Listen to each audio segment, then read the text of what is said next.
Hey, welcome to the Monarch Experience. I am your host, Mr. Ancona, and here at the Monarch Experience, we are giving students the platform to voice what matters most to them.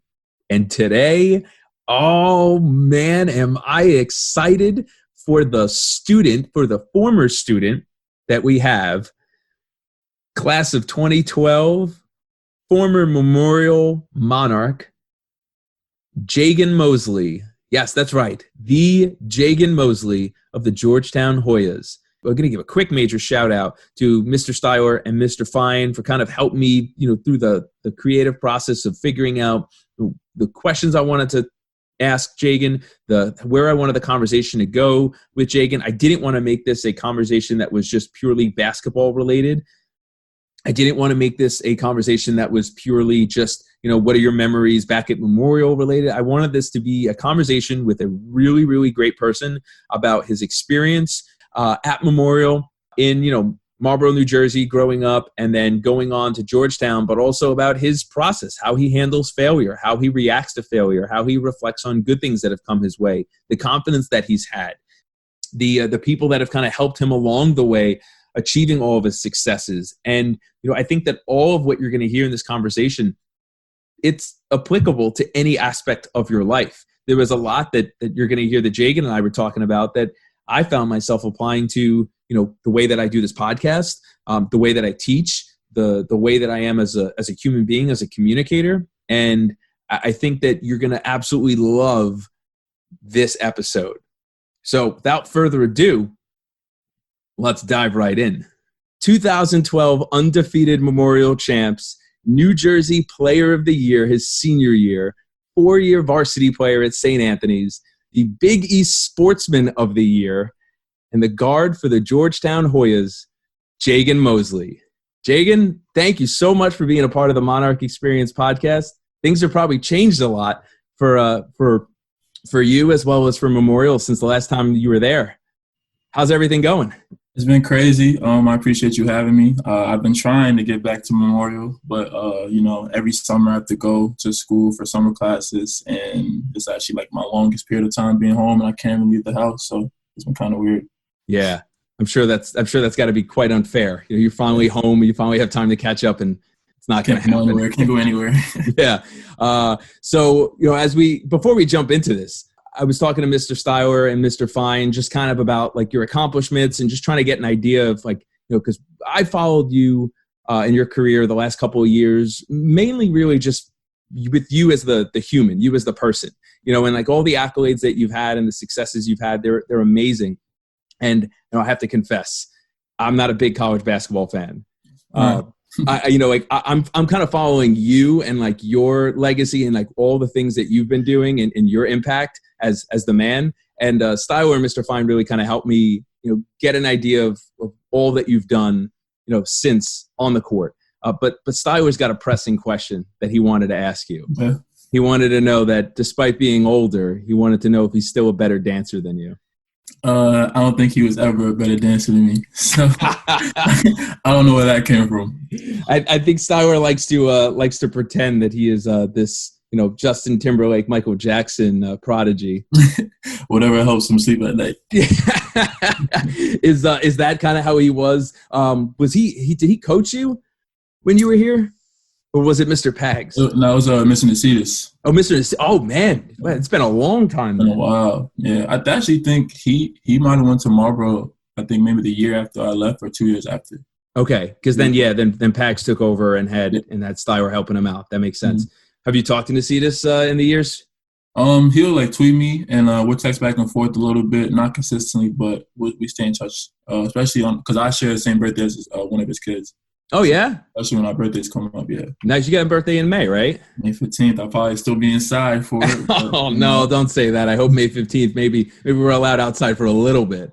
You're a senior at Georgetown. You're majoring in finance, and graduation is up in the air. I know Georgetown kind of postponed it. What are your feelings on, I know everyone's response to being stuck at home is it sucks, but what are your post-graduation plans? Post-graduation plans. I'm still going to pursue basketball. I know I went to Georgetown. When I chose Georgetown, it was a 40-year decision instead of a 4-year decision. But that's kind of like a plan B for me. So right now I'm deciding between some agents and then just seeing where to go from there. With all the virus things going on, it's kind of messing up the pre-draft process and pre-draft camps and everything like that. So I've just been working out from home and just trying to stay ready and see what happens next. That's amazing. Do you ever look in the mirror at this point and just say, like, I, Jagan Mosely, I'm working on pre-draft process and getting with an agent and I'm doing all that? It's crazy. Like when you were, introducing me, you were like naming like, all the accolades. It's kind of like, it was just like surreal to me. I picked up a basketball when I was first 7 years old, like 13, 14 years later. I'm here and it doesn't really feel real. Actually, it doesn't feel real at all. But that's the main goal when you first start playing basketball. You want to make money at some point down the line, doing something you love. So it's kind of crazy that I made it this far, but I know I have a long way to go. That's amazing. And I think you said it really well. You want to have fun. You want to do something that you love, but you also want to be able to make money and make the thing you love be the thing that supports you. Right, 100%. So. I know that one of the coolest things for me, kind of watching you on social media and just kind of seeing your interaction with the fans, it's so clear that you have this amazing connection with your fans, and your fans obviously feel so passionate and so grateful towards all your accomplishments that you've had during the last 4 years. Why is that so important to you? Is there someone that you kind of modeled that feeling after? I mean, the way I see it is like being a human being that's just part of being a respectful, caring human being. If someone cares for you, you should care for them back unless they do you wrong. And it's not like my celebrity status is on the level of LeBron James where he literally can't respond to everybody. I play basketball in college, but I feel as if I have the time in the day, I should be able to respond to as many people as I can.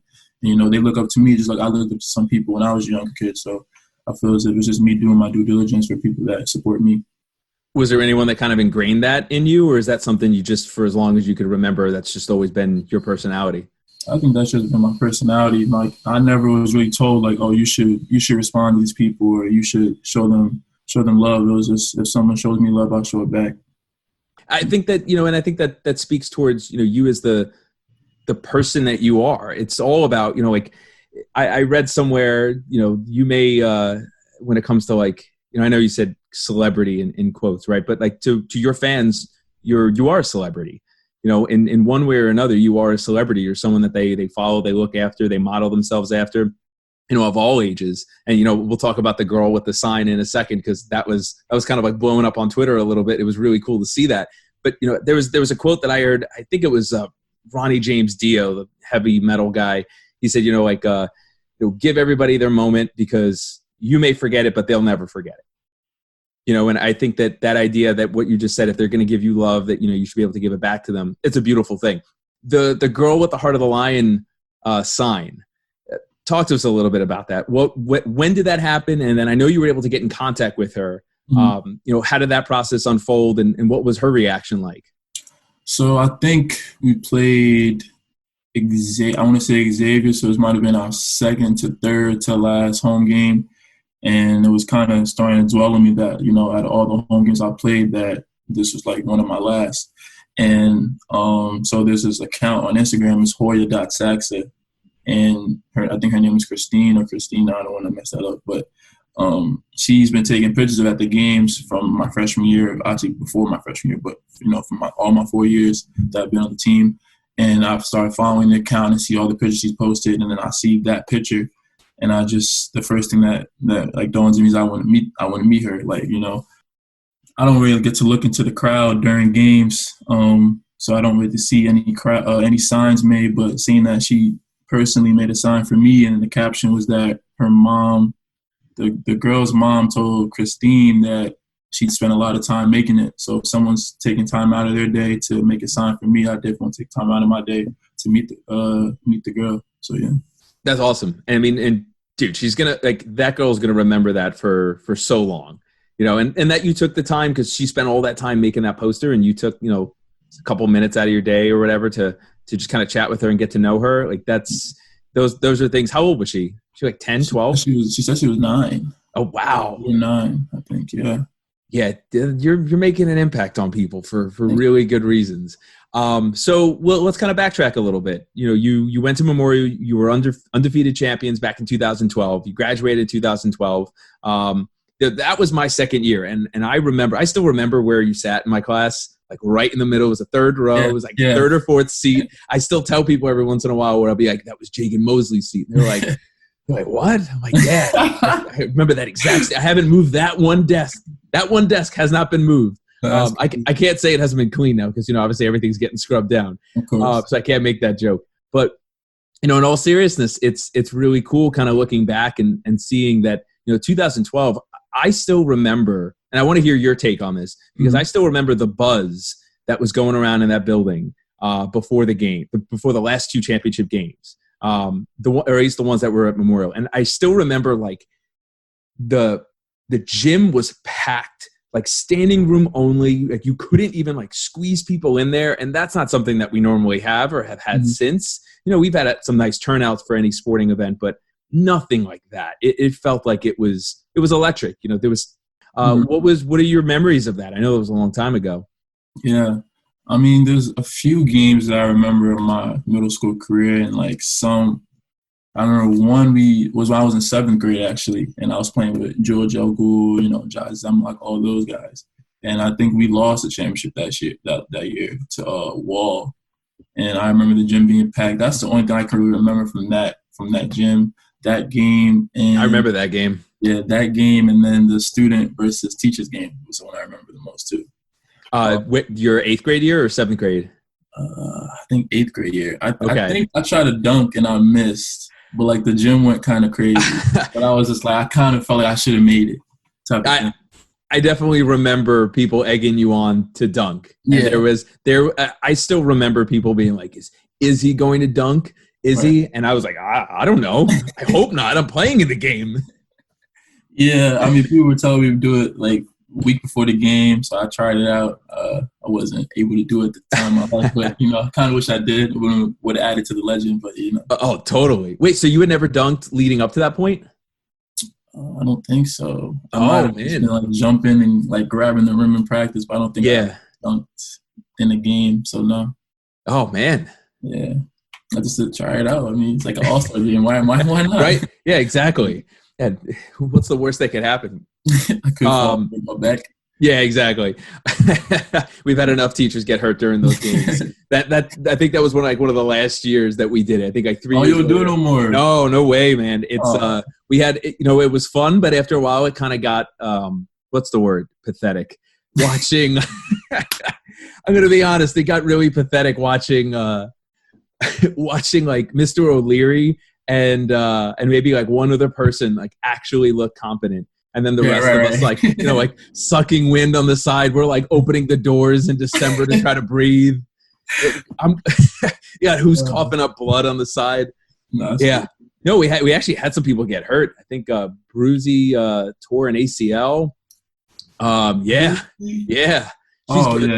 She's full recovery. But it was, I think, like she tore an ACL, and then like the next year we had another teacher who had like a history of ACL, like literally 3 seconds in, loose ball, and then just boom, goes down. Oh my goodness. And it was like 2 years in a row, and we were like, we're snake bit, no way.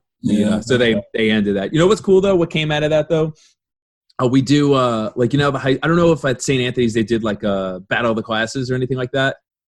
Our school was too small. But I used to visit Marlboro's Battle. Okay. I used to love them. Yeah. And Marlboro's Battle of the Classes are like out of control. Yeah. Like, because they do a whole big production. So we kind of did like a Battle of the Classes light. And we just did Battle of the Quads. And it has been a huge hit. Quads. I forgot. Yeah. Quads. That's crazy. Yeah. Quads that make no sense, right? Because quads is 4 and we only have 3. 3. Yeah. Oh, wow. Which every middle schooler is like, at one point, sometime in the spring, they're usually kind of scratching their head as like the year winds down. And they're like, why do we have 4 quads and there's only 3? We're like, don't ask questions. Yeah, I forgot about that. That's crazy. Yeah. So do you still keep in touch with anybody from, I know you rattled off a couple of names from the 7th grade championship or not championship year. Do you keep in touch with any of them? Do you keep in touch with any friends? I tried, I think when I was like a freshman, sophomore, I tried because I was making new friends, an hour away, but over the weekends I wasn't able to really, go hang out with them because I was an hour away. Like I said, I couldn't drive myself. I guess as the years go on, you start to not outgrow people, but you're an adult. People will start fading away. But like I know that if I was to hit Nick Valencia or Brian Stone, Kyle Cyril, all those guys, that it will still be love there. We don't talk as much as we used to, but those are still my guys. So yeah. Yeah, it does get harder, and I think you worded that perfectly. Like they don't fade out. It's just it becomes so much more difficult to keep in touch. Right. And then that physical distance. I mean, we know that so much more now, right? Like that physical distance makes it hard. Yeah, makes it real hard. Is there any? Do you have any single memory? I know middle school's been so long ago, but do you have any single memory, academic or athletic, whether it's a picture, a sound, or hopefully not a smell from middle school, your time at Memorial that kind of stands out? I would say the academic games, obviously your class, the baseball vocab game. You were the first year we did that. Really? I can't believe you remember that. Yeah, I love that. That was so fun. Yeah. I hope you still do that. Oh, we absolutely. And we've actually gotten it we've made it a little bit more complicated, involve double steals and stuff like that. Okay. So yeah, that game. And then I don't know if Mrs. Brady's still there. No, she's retired. Okay. Yeah. She was my Spanish teacher. And she did the game with you had to wear hospital socks so you can step on the mat and guess the right word. So that I like that too. So yeah, those nice games. Yeah. All the kinesthetic stuff to get you up out of the desk, do the same thing, same monotony every day, every other hour. That's awesome. I really appreciate that you remember that. That's awesome. Yeah. Okay, so you're adjusting. You're going from middle school. You're going to St. Anthony's. What was any factors that you were kind of weighing out? Were there other schools that you were thinking of? What was the decision that led you to St. Anthony's? You said you were my 8th grade year. No, my 7th grade year was your first year. Okay, so you don't know my brother. No. My brother was at Memorial his 8th grade year when I was in 6th grade before I transferred in. Okay. So he went to St. Anthony's. It was kind of already decided I was going there. So there was no really any other factors. I was probably just going to go wherever he went. That's awesome. Doesn't that make it so much easier? Yeah, so much easier. Not have to balance out like this and this. And I'm sure, there was probably a lot more decision-making when you were deciding on Georgetown. Yeah. Yes. Oh my gosh. Did you get to play with your brother in St. Anthony's? Yeah. So he was a junior and I was a freshman. Actually, the story about that. So I started off on JV, right? And I had been working out at St. Anthony's since I was in 7th grade since he was a freshman. So Coach Hurley already knew me, stuff like that. So when I got there as a freshman, they put me straight on JV. So I don't think I was supposed to be on varsity, but I think the very first official practice, my brother sprained his MCL. Ooh. And yeah, that very next day they brought me up. And then I think he recovered mid-season that year, and then I played with him from then on till he graduated. Awesome. So you guys did get to play. So that's not the way you want your brother to pave the way for you, though. Yeah, but it is what it is. It happens. Yeah. Did you? What's your relationship with your brother? I mean, were you guys ultra competitive playing together? Did you kind of motivate each other? So basically, the way it was I would never beat him in one-on-one growing up, and if people who know me, my brother, our games are completely different. He's more of a shooter, I'm more of an attacker, and so it was kind of tough trying to beat him in shooting competitions growing up. My dad actually said this to me that he never thought I was going to play basketball because the way I played, he thought I was going to be a football player. Oh, really? My mom didn't let me play football. I played football until 8th grade. Then she made me stop because she was afraid of concussions. Yeah. Why did your dad think that you were more suited towards football, not basketball?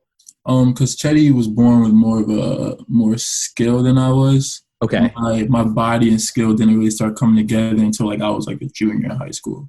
Okay. Yeah. But his, he was more pure since he was a little kid. It just clicked for him. Have you been able to beat him since? He doesn't play. He won't play me anymore. Oh. He's done. He's done with basketball. He just got his master's. Nice. Congratulations. Yeah, so that's good for him. He's got his master's, but he'll still work out with me and shoot. He'll still be in battles, which kind of gets me mad because he doesn't work out no more. But it still just clicks for him. Yeah. Oh man, so he's a smart older brother, obviously, for more ways than one, right? He's getting his master's, but he's a smart older brother because he's understanding that you would probably be able to beat him one-on-one, right? For sure. 100%. And so the way that he tackles that is he just says he's not done playing his best. Yeah, exactly. So he's retiring undefeated. Exactly. He won the last battle. Oh, that's great. That's great. Hey, I'm an older brother too, and I know that game very, very well. You bow out when it's time. So you're playing at St. Anthony's for 4 years. You're going on to enormous accomplishments there. At what point did you realize that playing in the NCAA was going to be real? Or was it always real? Yeah, it was always real for me. I think that was the reason I went to St. Anthony's, because they offered the best type of basketball in the state and best type of coaching, Coach Hurley. So I knew that he was going to be able to prepare me for the next level. So that was always the goal. A lot of people, including students, they see, and including myself too, like we see the highlight reels, we see all like the best of packages and all these really, great clips that are put together, and they make every athlete look spectacular. But what part of the grind for you do you think that just most fans, most other students or peers that they don't get to see? Like, what sacrifices have you had to make that maybe people don't know of? Yeah, I think if you know my story, you probably know I was taking a train every morning with my brother, like an hour and a half each way, so 3 hours, and then yeah, that's probably the biggest part of it. I think that built the most character, is having to wake up every morning, 6 a.m. And, I went from taking a bus 2 minutes down the road to middle school to taking a train, like from 8th grade to 9th grade. That transition was kind of crazy for me. I think that was the biggest thing, and that was kind of the biggest sacrifice I had to give up. What'd you do for the hour and a half both ways or sleep, each way? Sleep, do homework, eat, whatever, pass the time. It was just tough because you had to learn, like, which train wouldn't be packed, or if you had to take a packed train, how to find the seat, or how to find a good spot to stand just to be comfortable for the whole ride. So it was kind of a mix and feel type of thing. It's smart too, because you're maximizing your time. You're not just looking at it as like just sit there and veg out. Even sleeping, like that's important too, because you're busy. So you're just trying to make sure you're giving your body time to recoup.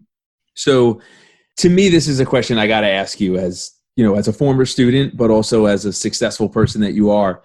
I think that the age group that I teach, 8th grade, I think that those kids, that age group in general, maybe middle school to a good portion of high school, I think, failure and coping with failure and processing what went into success, I think that is very difficult for that age group that I teach, that I work with. What are some things that you do to reflect after a good game? What are some things that you do to reflect after a bad game?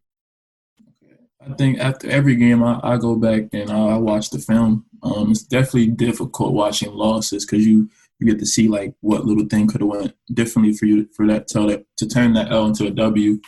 But I think failure makes the journey that much better. Just looking back and realizing how many times you failed, but how many times you didn't quit or you didn't want to just stop. So I think failures, like I said, failures are part of the journey, and it's supposed to be a part of the journey. Because if there's no failures, then it wouldn't really be a journey. It would just be I can't even find the word. It just wouldn't be a journey. It wouldn't be anything. Yeah, just one quote that my athletic trainer told me this when I was a junior in college. She said, "You can't climb a mountain if it's straight." Something like that. Yeah, you can't climb a mountain if it's or something like that. If it's flat. I can't find the words now, but yeah, you can't climb a mountain if it's straight, or if it's smooth. Oh, yeah. Smooth, that's what he said. You can't climb a mountain if it's smooth. So if it's easy, then it's not gonna be fun.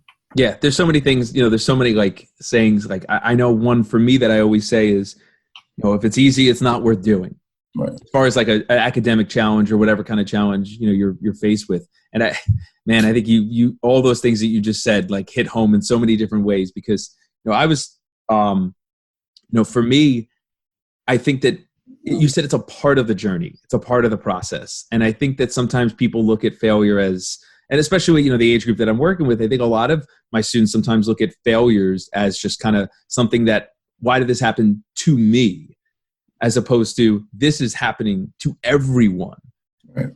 And I love that you said that. That's very quotable, very quotable. So Okay, and you know what's interesting is you said too that like you look back on. You said you review the tape obviously for athletic reflection. Mm-hmm. Any other parts of your life where you're looking at what went right, what went wrong, or is it mainly kind of like you're reviewing tape and looking at it? I guess what I'm trying to say is it sounds like most of what you're reflecting on are some of the negatives, because then you like you go through it in your head and you try to like look at every possible thing you could have done differently. Do you scrutinize yourself that much with the positives? No, I feel as with the positives, like say I'm working on a move like in the summer, and then the first time I pull out the move, it's successful. Then I only do it once in the game though, and I notice that while I watch it back, I'll focus on using that move more. So it's not more scrutinizing; it would be more so just realizing that something that you can make into a strength, I would say. Okay, because I had this conversation through Zoom, obviously, with one of my classes. We were doing something. I forgot how it got brought up, but just the idea of what do you reflect on more? Is it your failures or is it your successes? And we were definitely split down the middle. And I feel like for me, I definitely reflect way more on my failures than I do. And I wonder if that's human nature. I wonder if that's just something that most people do. But I had half my class that was saying, no, my successes I actually reflect on more because I want to know how I could keep repeating that. Which I didn't think about that. Right? But it sounds like you kind of do that a little bit too, where you said if you're learning a new move, and you do it only once in the game, you're trying to figure out like, okay, that one time was successful, where like that move was successful. How can I maximize that more often in the future? Where will I find spots to kind of throw that in? Right. I feel as if there's no right or wrong way to look at it. Like you said, another way to look at focus on your strengths or focus on your success, I should say, is that those could be the things that bring you out of the woodworks. Like when you're down about a failure, if you focus more on your success, you feel as if, why can I get back to that point in my life? Totally. So what's a mental tool that you use when you're stressed or when you're under pressure, whether it's, in a game, big moment, or, practicing something, learning something new in any facet of your life? I would say talking to yourself, to be honest. Talk to yourself. Out loud? Out loud, yeah. That people might think is crazy, but it really does work. Just saying like, I don't know. I'll call myself my nickname, and then I'll just be like, you've been here before, or you've been in a situation before. So it's like, why stress? Why worry? That's what I feel. I love it. So you're kind of like just walking through the process out loud almost. Yeah. That helps. I do that a lot. But you know what's interesting? Little tiny nuance. I never actually address myself by my name. No, I do. You address yourself by your nickname. And the thing is, I think a lot of basketball players do that. Like, I'll be working out with people, and they'll be like, "Come on," and then they'll be like, "They say their name." It's just normalized, to be honest. Yeah. Oh yeah. So Georgetown's coming to an end. The coolest thing for me, I think, in just kind of, you played for Patrick Ewing. Right. What were you starstruck initially, or you said that playing the NCAA was always a part of the process. It was always on the table for you. So I imagine you were probably kind of almost, I don't want to use the word numb, but like you were probably. Is it safe to say that you kind of expected that you would be interacting with stars of the game, past or present, at some point? I mean, yes and no, because well, for once he didn't recruit me because right. I was recruited by John Thompson III. So yeah. When the whole coaching change went about, and then I got the news that he was our new coach, my dad was extremely excited because he was a Knicks fan, so he was able to watch Patrick Ewing in his playing days. I'm obviously too young, so I didn't see. But obviously, it's just another basketball mind. It's kind of, I don't know, it's kind of weird for me sitting here being like it's normal because I played for two Hall of Famers, playing wise and coaching wise. But like that's not normal. That's not something that's not being normalized. So I mean, looking back on it, was I starstruck? No. But one person that I was starstruck when he came to the gym was Allen Iverson, and I only saw him one time. But like, I remember it was during the summer, we had like a pickup run, and we're playing pickup. It was like game 3, whatever. And Like I'm getting back on defense. I'm running back, and I look to my left, and I see Allen Iverson. And I look left, I look back, and I just stop. And I'm like, whoa! But like my whole team stopped, so I knew it wasn't me. So I think that the person of that magnitude was definitely like a starstruck experience for me. Is he the only person you've ever been starstruck around to that level? No, Kevin Durant. Oh wow! So the thing about Georgetown is like it's in DC. So sometimes when actually more likely than not, when an NBA team is playing the Wizards, they might have shoot around in our gym. Oh wow! Sometimes we don't get to see them because I might be in class while they're shooting around. But this one time, I remember I was like the first person in the locker room because I had lift before practice, and I got there a little early. And the way our locker room is set up, like you open up the door and you right on the gym. So I'll open the door and I'll just look up and I see Kevin Durant. What? Because I was not expecting the Warriors to be in our gym that day. Yeah. So I see Kevin Durant. He's like, "What's up?" I'm like, "What's up?" So he's extremely tall. Like, yeah. Some people are listed at 6'11", 7 feet. He's legit 7 feet. And he's like super lanky too. So that 7 feet's gonna look like 8, I'm sure. Right. And this was the year they won the championship. So it was the year with Nick Young, Andre Iguodala. So teams don't usually come into our locker room, but I don't know. I guess they had to take a shower. So they showered in our locker room. So the whole team was just in our locker room just having a conversation, and we were just sitting there with them, and it was just like normal. Like it was actually kind of crazy to me thinking back to it.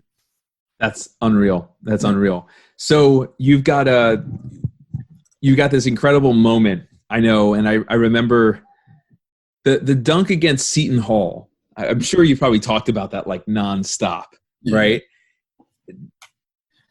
What was your reaction? I guess maybe let me ask you this. What was your reaction to that dunk as it was happening? And I always criticize whenever there's like sports reporter that asks like, what were you thinking in the moment? Because the answer is always like, nothing. I was just reacting. Right. But like, what was your reaction afterwards when you saw it on, Sports Center highlights? When it first went down, my first thought was like, that has to be Sports Center top 10. It just has to be. I didn't know what it looked like at the time, so I didn't see the video. But after the game, I'm like, okay, like that has to be on Sports Center top 10. Like, there's no doubt. That was easily the craziest play of my career, easily. But like, I don't remember it. I don't remember it at all. What I remember is I came down. I'm over half court. I'm looking back for a play, and then the defender presses up on me. I switch to my left. I give him a half spin, and then I don't remember the rest. I just remember I came down and my teammate bumped me, and then that's how I woke back up. Like, that's the one thing I remember. I don't remember from the dunk to the time I landed. I don't remember anything. Did you hear anything? Like the crowd?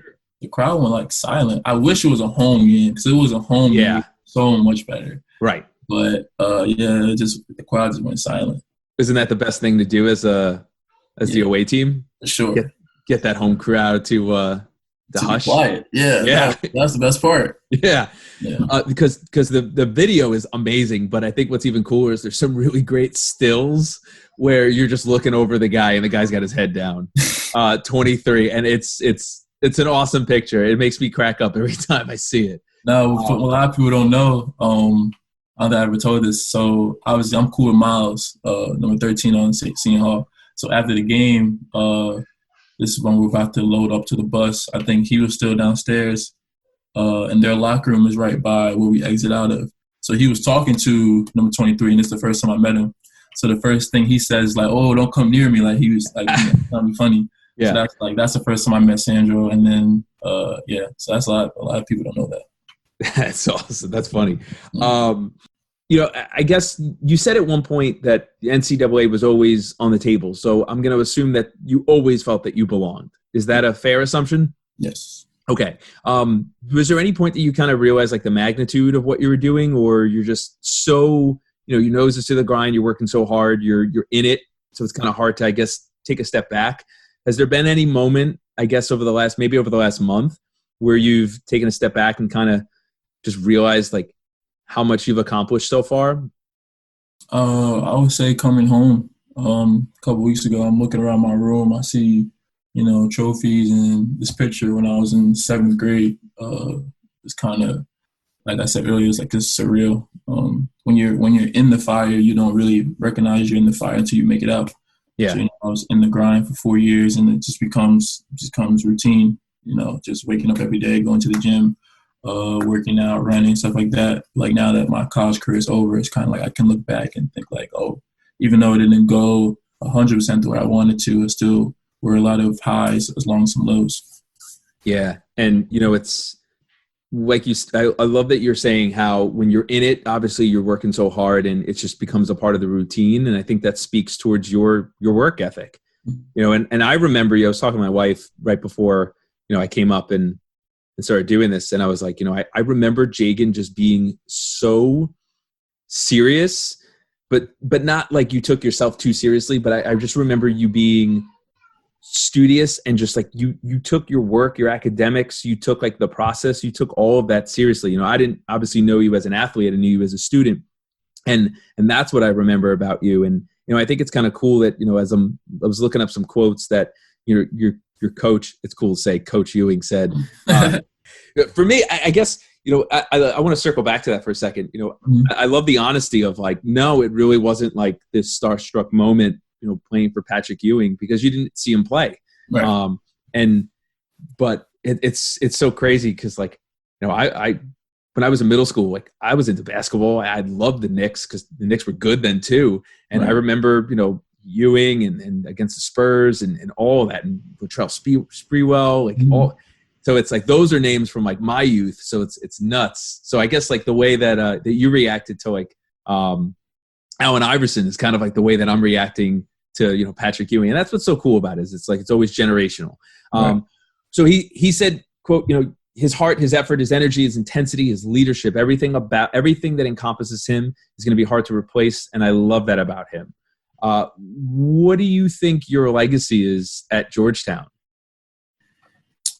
So there was a scene for my senior day. There was a senior video, and Coach Ewing was basically talking to all our seniors. So it was me, 3 other players, and 2 managers. And the one thing he said about me was, without Jagan Mosely, there's no Georgetown basketball, which is obviously overstated, but still coming from him is a really big compliment, and definitely can't really find the words, but like I said, a really big compliment. It just means a lot coming from a guy like him with his stature and where he's been in life and all the accomplishments that he's had.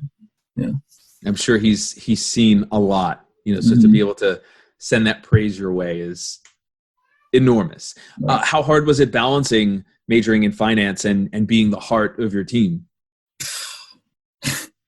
My freshman year hit me hard. Yeah. So yeah, no discredit to St. Anthony's, but obviously it's not Marlboro, and in terms of academics. So it was kind of easy to get by, but I got to Georgetown, and it was just like a train hit me. Like all the work was on my plate, and I still had to focus on basketball as well. So that was tough, but I was mentored by a lot of good people. Caleb Johnson being one, he was also a finance major, and it's not really common for the basketball team to be in the business school. So I think it was just me and him and maybe one other person. Wow. And it was just kind of perfect that we had the same major, so I would be able to follow his schedule because he was a year ahead of me. So I was able to follow his schedule and just pick the right teachers and stuff like that. I think what's really great is, like you laid down all that hard work though already at St. Anthony's with, having that work ethic and right. working for an hour and a half both ways on the train. And I think that, I imagine that someone like you who kind of went to Georgetown and then you're having this like, whoa, this is a big adjustment. I'm imagining for someone who doesn't have that work ethic like you did, to how big of an adjustment that would have been for them, even more so, and then not be able to kind of land on their feet the way that you obviously have. Pressure to live up to being the heart of the team. No, not even internally, because I feel like it's good to feel needed, I would say. So, when people have to leave and then people get injured, and then you're forced to play 38 to 40 minutes a game. It kind of raises your play as a competitor, because when you feel needed, it's kind of like I have to be prepared every single second of the game. I can't take no plays off, and that's what competitors thrive on. So I think it was definitely more of a positive than a negative for me. Yeah, I mean, you definitely. I mean, senior year, is it fair to say you chalked up the most minutes? Yeah. Your whole career? Oh yeah, for sure. Because you were playing like 40 minutes a game. Yeah, and it's a lot easier because you can get into a flow. Like for me, I'm not someone that goes into the game and tries to score it immediately. I let the game to flow and come to me. So when you're playing 40 minutes, it's kind of easier to let the game come to you and get into a rhythm. Yeah, you don't have to worry about that starting and stopping and cooling down and warming back up. Yeah, sure. I know that definitely could be mess with your head a little bit as well as your body. So as we're winding down here, Mr. Fine has newspaper clippings all over his room, and a lot of them have your accolades for what you've accomplished in Memorial, St. Anthony's, Georgetown, and then in a couple of years we'll have in the NBA and bigger and better things, right? Hopefully. So we'll keep that. Obviously, we're going to have to make sure that he has room on that wall for more growth. Seriously. So, students see your impact every year. And I think that's another reason why, students at Memorial, they still know your name. Is there something that they would like, so they can read all these articles and things that people have written about you and all that? Is there something that you would love our audience to know about you that isn't in those typical articles? I would say that even though it looks like I've done a lot, I was also in their position at one point. I was like you said, in that seat. I was sitting in those seats. I was doing the work that they were doing, and I was the kid envisioning my future. So even if there's kids in that school that don't play basketball or don't play a sport, I feel as if even if they don't have a goal at this point, they're going to have a goal eventually in life. So even though it might seem far away, is literally like right there. Like if I'm sitting here like 8 years later, and just looking back on what I've done, it happened so fast. That's probably the best thing. It happened so fast, so you have to stay ready and you have to stay focused, regardless of how many, like you said, failures you come across. Who says those failures can't turn into successes? I love it. With the state of everything that's going on right now, and your graduation's getting postponed, and Memorial, we don't know what's going on with anything like that, and the uncertainty of the remainder of the school year, going on through Zoom and finish, students who are finishing out middle school, what advice do you have for them? I would say come out of this with more positives than negatives. I feel as if with how long this is going on and no one really knows how long it's going to last. Obviously, it was tough. Like you said, it was tough in the beginning, but you're starting to get into your routine. So now that the honeymoon phase in the beginning is out of the way, try to come out of here with something new, learn a new hobby, you learn something new about yourself. Don't let this negative, something that you can't control, don't let it hinder your progress in life, if that makes sense. Yeah, because it's the worst is I've always said it, and I'm the worst at following my own advice, where I say, like the flow chart, it's, can you control it? Yes. All right, so do something about it. Don't stress. Can you control it? No. Okay, so don't stress. It's out of your hands. And I'm the worst at following that advice, because for me, I'm like, can I control it? No. Okay, stress out even more. Right. It's great advice. I love that you called it the honeymoon phase. I'm going to start calling it that. Yeah, the honeymoon phase. You know what I got to do? Honestly, I really have to start like creating a visual list or something of more positives than negatives with this, because there's so many things that I don't even realize that I've got. Like I've had a home gym that I've built and collected and added to for the last, like, I don't know, geez, how old am I? Oh God, 20 years. Like since I was 13 and got my first weight set, and then just, kept building more and more and more. And my brother-in-law swung by, and, we talked from other ends of the driveway. He was like, bet you're happy having that home gym now. And I'm like, I didn't even realize, like, I really don't even process like how lucky I am to have like something like that, which is so in my life that's a positive. Mm-hmm. It's so true. You just got to find like find things that you're learning about yourself, find things that are positive, and just, make that your focus, not about like what you can't do. What you can do, exactly. Yeah. Great talking to you. Great catching up with you, and keep in touch, man. Thanks for having me. I appreciate this. Jagan Mosely. I still remember Jagan sitting in that seat. That wasn't a joke. That's not hyperbole. I know that sounds like a trite, typical thing that any teacher or former coach of an athlete says. I remember where he would sit, and it really is the truth. He was a driven individual. He was a driven young man when I had him back in 2012. He was 13 years old, and obviously at 21, he's still an incredibly driven person. And it's been amazing getting to see his journey. But that journey's not over.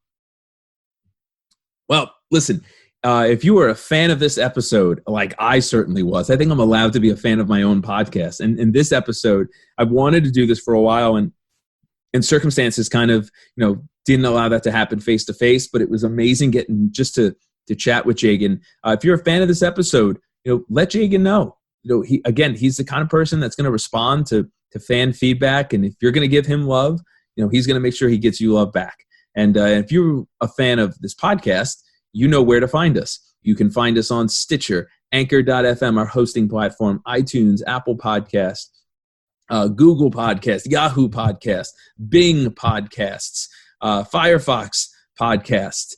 These are all made up, half of these. You can find us anywhere that podcasts can be found. Make sure that you leave us a 5-star rating. Make sure that you subscribe so you can always stay notified, especially as the year is going on. Current Memorial students, it's even more important. If you're a fan of this podcast, definitely make sure that you subscribe.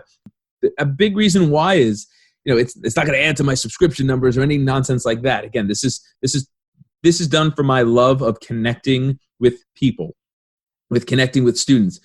The whole idea of subscribing, if you're unaware of it, is so that you get it immediately. It's downloaded right to your device. Why is that so important? Well, we're constantly communicating now digitally. We're constantly communicating through Google Classroom and email and all of that for the foreseeable future. So sometimes when I post an episode, it might get lost in the shuffle of a billion things that teachers have to post or do. So you know where to find us. Find us and add us on Snapchat at the Monarch Experience Podcast. Follow us on Twitter at the Monarch XP, and follow Jagan at Jagan Mosely at J_Mosely on Twitter. We are continuously doing some Monarch Experience alumni episodes, but we are not ignoring our current students. So current students, if you want to be on an episode, talk to me about a topic. It doesn't have to be conversation with just you as an individual. It could be about a topic. It could be whatever you want. Remember, the Monarch Experience, we're all about giving students voice. All right. Happy birthday to Jagan. Happy day. Happy day. Oh, happy day. See ya.